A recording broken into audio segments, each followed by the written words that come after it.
I don't know if too late is necessarily the word I'd use, but if you're um, if you're unemployed and you need to feed yourself and feed the family, you've got to do what you've got to do. And if that means going out knocking doors, then needs must. I've done that. In fact, when I got made redundant from one job I was employed in, I went out door knocking, and I wasn't ashamed of hard work. And I think in business, it it really does come down to hard work. People just see the success, but it is hard work running a business. It is lonely sometimes running a business, but the hard work. I went out door knocking, and I've been out and I've cut mowed lawns and cut hedges just to provide for my family. So there's no shame in doing the hard work of a variety of different jobs. But I would I would say in starting a business, if it's something you want to start and something you're passionate about doing, then you've if you've got to provide for yourself and your family, then you need to work part time, and do a job as well as running your business. Then you've got to do what you've got to do to survive, and that might mean working two jobs, sometimes three jobs, and there's no shame in that at all. But hard work pays off. People will always say, Carl, if you could give me one key or one tip for success in business, what would it be? And I asked a an older gentleman in his 90s now, a successful businessman here in South Wales, and I met up with him for coffee, and I said to him, Richard, I said, give me one key for success in business, because I want to learn from those who've gone before us, and so that I wouldn't make the same mistakes, and I'll give you the same advice he gave me. And he just simply said, hard work. Work hard. I think that's what it comes down to. It might be early mornings and late nights, or a variety of different, whatever that looks like, of hard work in your industry. It's hard work. There's no quick fix. People want, in this sort of consumer generation, this quick generation of fast food. You can go to McDonald's and just get quick food. You can go to KFC, quick food, drive through for a Starbucks coffee. We want this microwave instant now, but actually the success in business is not instant. It's sometimes a slow burn, but it's success that comes in the end. Uh, well, I think you're right. It does come down to discipline, but we've all got different strengths. So, like for you, you might be good at one thing, and I'm good at something else. But it's playing to your strengths. You do what you're good at, and this is the advice I give to lots of people, especially clients of mine, because I'm as a business consultant, I give people advice on how to run their business successfully now, and I say that pretty much daily is do what you're good at and outsource what you're not good at. So for me, I love being with people. Love being with people, talking to people, being around people. So one thing I'm not necessarily good at is accounts. I don't like accounts, so I outsource my accounts. Give that to an accountant because they're good at accounts. They love accounts. They're great at doing accounts. So outsource the accounts. It gives me time to do what I'm good at. So I enjoy then the things that I'm good at.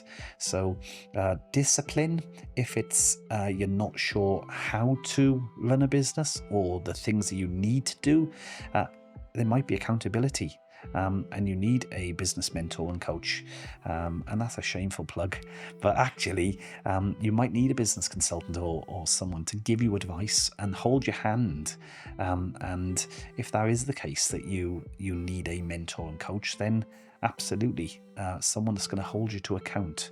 I find in business that is so important, having someone that holds you to account, because you can, if you work from home in your early days of starting a business and you're not in an office environment, it's so easy to get distracted and do anything except focusing on what you've got to. So someone that holds you to account is vitally important. If it's in your head and you've got the idea in your head and you've got it's up there, actually the art of, or the process of just writing it down empties your brain onto paper, and it's almost like if we can word it in such a way as a weight off your shoulder. If you empty your brain dump onto paper. And I love to use these, the sort of 5 W's of who, what, when, where, and why, of what is it you want to achieve, how are you going to do it, when are you going to do it by, and all of these questions, but question yourself. So that really comes down to a business plan.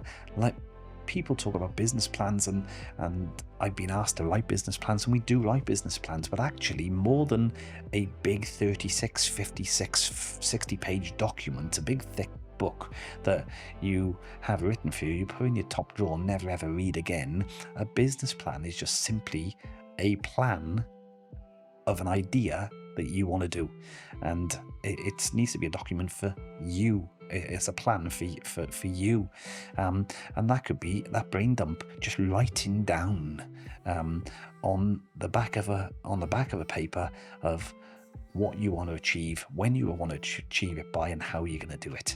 And that's the nuts and bolts of a business plan. Obviously, it's a lot more comprehensive than that, but start with that. What is the business idea? How are you going to do it? Where are you going to find customers? When are you going to do it by? Because if you don't actually have a when, you procrastinate and it'll be 2000 and never. 100%, it has to be fluid, because when I look at where I started in business to where I am now, even within Ignite Business Consultancy, when I started, it was all about one-to-one business mentoring and coaching, spending time helping people on a one-to-one basis, and then the sort of fluidity of where it goes and the meandering of that business. We started delivering workshops, and I absolutely love delivering workshops and delivering them on a variety of different business subjects. And I love standing in front of people and teaching people on how to be successful in business, just like I am. And the fluidity of the business from what I thought it would be to what it is now, and then the fluidity of where it's going to be. I'd say be fluid and just move with it and see where it takes you.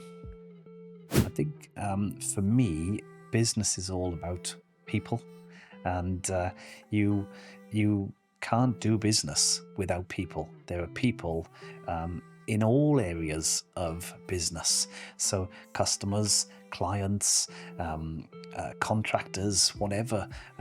But business is about people, and you can't do business sat in a cupboard with no people. Even if it's an online business, you've got customers, and it's all about people. So for me, it's having the right people around me as well. And like as a business consultant, I said earlier about I do what I'm good at, and then I outsource and get others to do I'm not good at. And you'll always pay in one of two ways: time or money.